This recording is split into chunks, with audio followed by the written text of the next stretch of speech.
when 666 puts in his appearance, he'll seem like an old friend.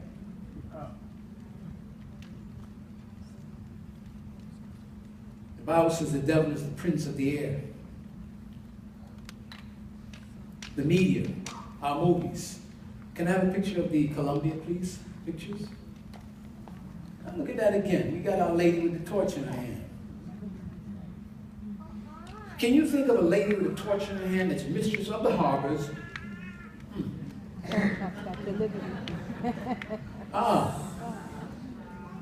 Kind of rugged face for a woman though, right?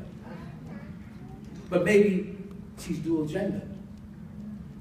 Bisexual.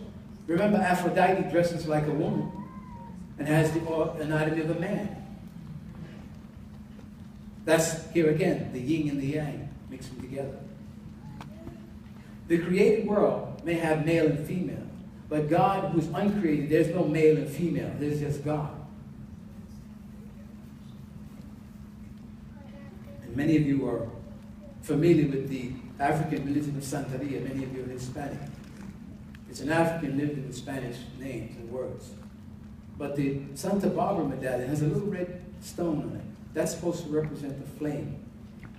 And it's a torch. Santa Barbara is 6 months male and 6 months female.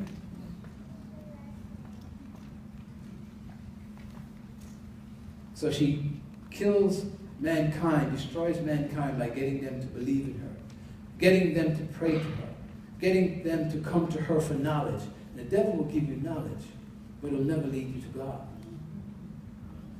And we hunger for that knowledge. Like Sly and Family Stone says, everybody wants to know. Nobody wants to be left out. I like to tease my grandchildren and tell them, you don't know.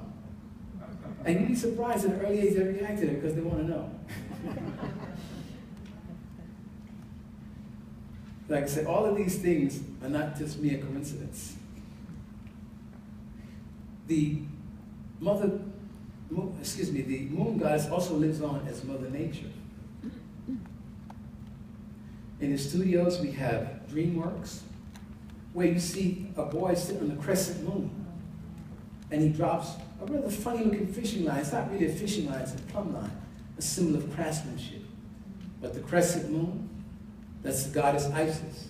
And the boy sitting on the crescent moon, that's her son Horus. Remember, a lot of our morality comes from the movies. I mean, you learn to make out by watching movies. But where else you learn making out? You never did it before.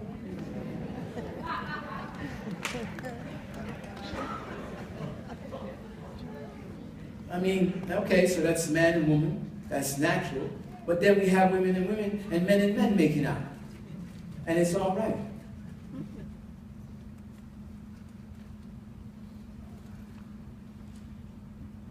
This goddess is still stalking mankind. And it's serious business.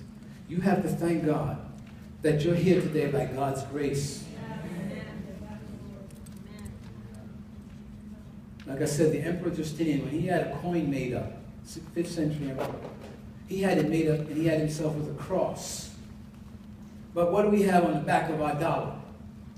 We got the pyramid, which the Bible said nothing about pyramids. And the eye, the Illuminati, and all that kind of stuff. And they tell us that we were founded as a Christian nation. That's the Great Seal of the United States. It's been there just about from the very beginning. They had to vote on that. So that means the majority of the men voted on that symbol. Well, people couldn't read that much. Well, right, they couldn't read in Justinian's time either, but he had a cross in his hand. Let us not be fooled to thinking that we were indeed founded as a Christian nation, therefore we have nothing to worry about. We better stay on our knees before God, and particularly for our young people. You hear the music? I mean, in our time, they hinted at it, but now they don't hint at it at all. They pretty much tell you everything. Here again, if you didn't know how to do it, you'll know how to do it listening to them. So that's the morality that's happening. But what do I say to that moon goddess? What's the answer? The answer is Jesus Christ. Talk about Masons, they're not a secret society, they're a society with secrets. And somebody told me they were going through the phase to be initiated to the Gnostics. Gnosticism in Greek means to know. So that's the whole idea. You go through these things so that you can get to know. Because they have you all out there that you don't know. But the fact is, you do know. Because you believe. You believe in Jesus Christ. And I would love to someday come back and talk about the mother of our Lord. Because she believed. When the angel gave her the announcement, she believed. And she's blessed because she believed. That's what Elizabeth said to her. You believe what the Lord has said to you. So we're blessed because we believe. So don't stop believing no matter what you see and hear. Continue to believe. So my answer to the moon goddess is Jesus Christ. And I also say this. Who has believed our message? And to whom has the arm of the Lord been revealed? He grew up before him like a tender shoot and like a root out of dry ground. He had no beauty or majesty to attract us to him. Nothing in his appearance that we should desire him. He was despised and rejected by men, a man of sorrows and familiar with suffering, like one from whom men hid their faces. He was despised and we esteemed him not. Surely he took up our infirmities and carried our sorrows. Yet we considered him stricken by God, smitten by him and afflicted. But he was pierced for our transgressions. He was crushed for our iniquities. Our punishment that brought us peace, the punishment that brought us peace was upon him. And by his wounds we are healed.